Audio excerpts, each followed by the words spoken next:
Beginning, the wedding of worlds. The invitation wasn't meant for me.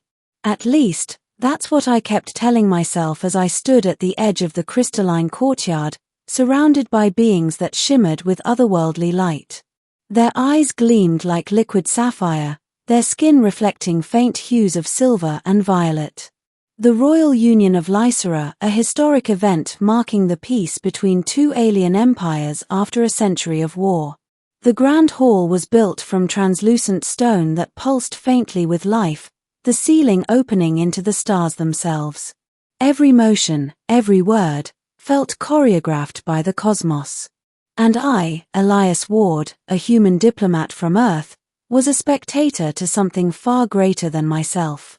Humanity had only just joined the Interstellar Council, and this wedding was our first official presence at a royal Cerethian ceremony.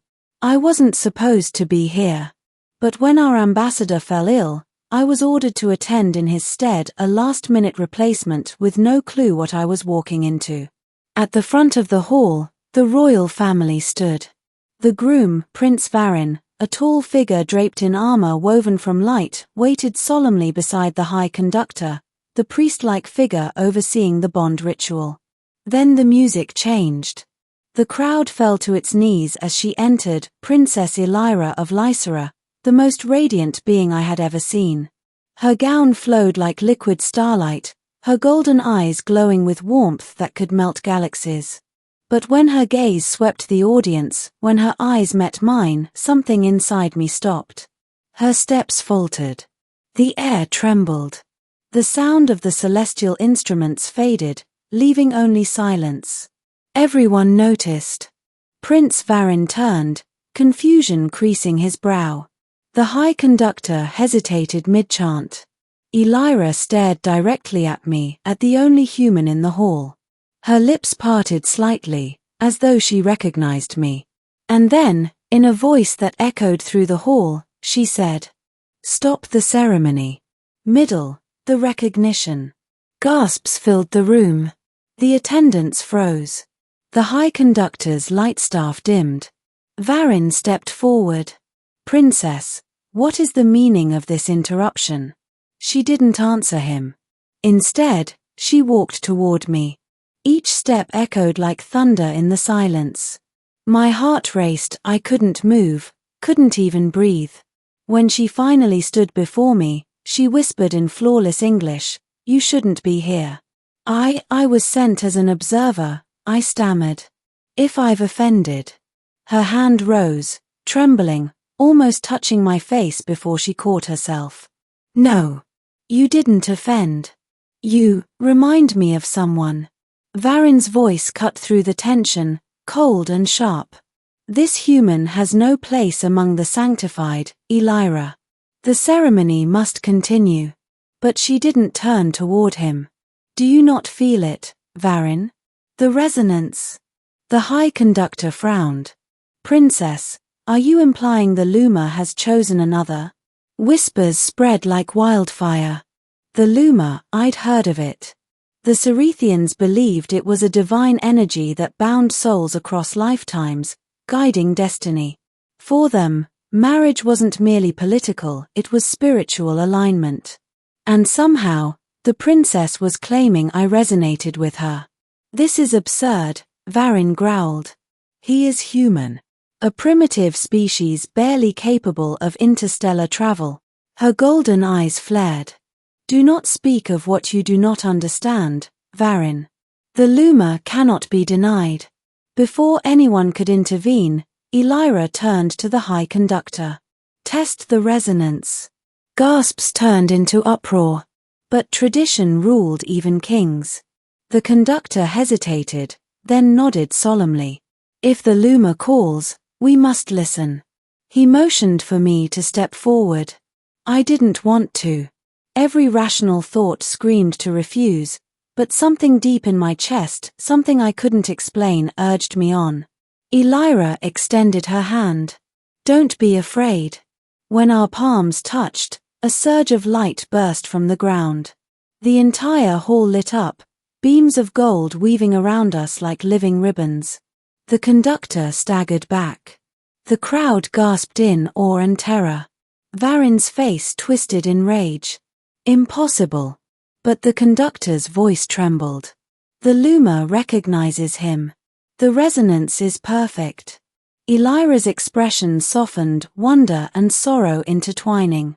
I knew it, she whispered. It's you, from before. The past lives. After the chaos, I was escorted, or rather, detained in the royal chambers.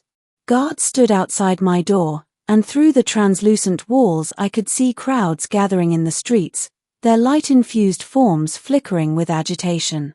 An hour later, the door opened, and Lysara entered, still wearing the starlit gown. I need answers, I said. She sat across from me, her eyes studying my face like a puzzle long unsolved. The Luma is not wrong, Elias Ward.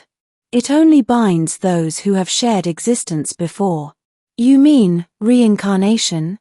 In your terms, yes, she said softly. Long ago, before our worlds even touched, there was a bond between one of my ancestors and a being not of Lysara. Their union brought peace.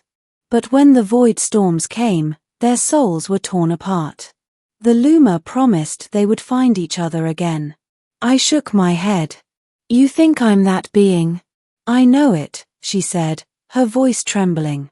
When I saw you, I remembered. The stars, the promise, the way you looked at me before everything fell apart.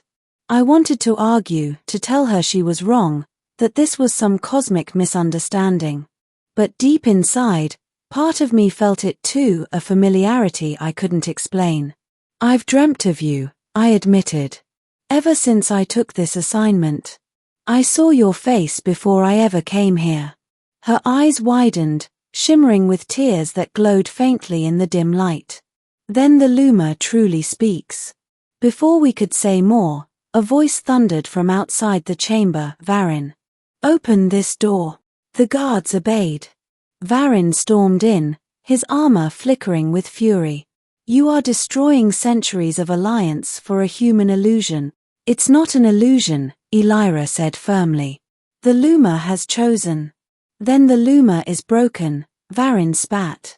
You were to be my queen. Together, our union would unite the empires. But now you defile your birthright for an offworlder. Lysara stood tall. I will not marry a man the Luma rejects. He drew his blade, its energy humming violently. Then neither of you shall live to see this peace. Climax, the shattered ceremony. Guards rushed in, but Varin's power was unmatched. He flung them aside with a burst of energy. I dove behind the table, my pulse racing.